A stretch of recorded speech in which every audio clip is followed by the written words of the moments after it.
Morreu no último sábado o Prêmio Nobel da Paz e escritor de quase 60 livros, Elie Wiesel. A história deste sobrevivente do nazismo pôde ser vista no Museu do Holocausto, aqui em Curitiba. Você pode até não saber, mas o Holocausto começou bem antes da Segunda Guerra Mundial, no início da década de 30, quando o nazismo tomou conta da Alemanha e os judeus tiveram que fugir do país.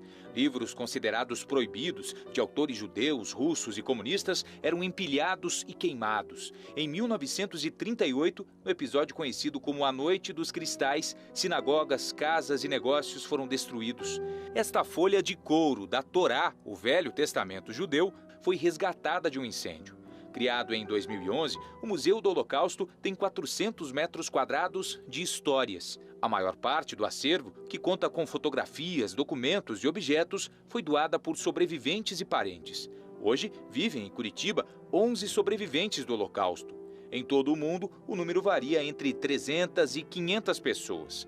Uma delas, talvez a mais conhecida, faleceu neste fim de semana nos Estados Unidos. Sobrevivente de Auschwitz e Prêmio Nobel da Paz de 1986, Elie Wiesel dedicou a vida à defesa dos direitos humanos. E nesta semana, o museu faz uma homenagem à memória de Wiesel, com uma visita guiada a partir da história dele. Desde os anos 50, ainda muito próximo de tudo que aconteceu, ele juntou forças para contar a história dele e entendeu, numa época muito distante da nossa, a necessidade de contá-las e educar as próximas gerações para que isso não aconteça novamente.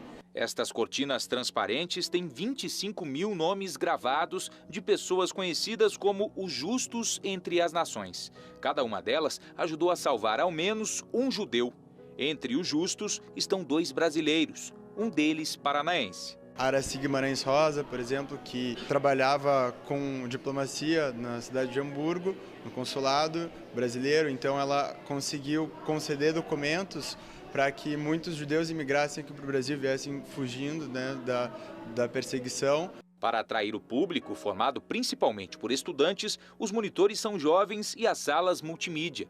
Nesta tela, é possível conhecer a história de 4 guetos, localizados no leste europeu. Eram bairros em que judeus eram confinados, escravizados e morriam de fome e doenças. A parte mais pesada do museu são estas fotos, que mostram que o extermínio não começou nas câmaras de gás, mas sim com fuzilamentos. Estima-se que 6 milhões de judeus morreram no Holocausto, sem contar os negros, os homossexuais, as testemunhas de Jeová, entre outros grupos. Quando a gente pensa no Holocausto, nos vem à mente aquela cena de pilhas enormes de calçados de pessoas que morreram nos campos de concentração. Só que isso você não vai ver aqui neste museu, porque este é um espaço que não é destinado a contar a história de milhões de pessoas, e sim milhões de histórias diferentes, de gente que sobreviveu aos horrores da intolerância. A partir do momento que a gente personifica, conta histórias de pessoas com nome, com sobrenome, com uma história, é possível criar essa empatia, transmitir lições de tolerância, de respeito e, principalmente, fazer com que os jovens que venham ao museu entendam que essas histórias fazem parte das histórias deles. Que a gente pode, assim como ela falou, tanto aprender como foi a guerra, como foi o Holocausto, como trazer para os dias de hoje, como a gente deve rever os nossos conceitos em relação às pessoas.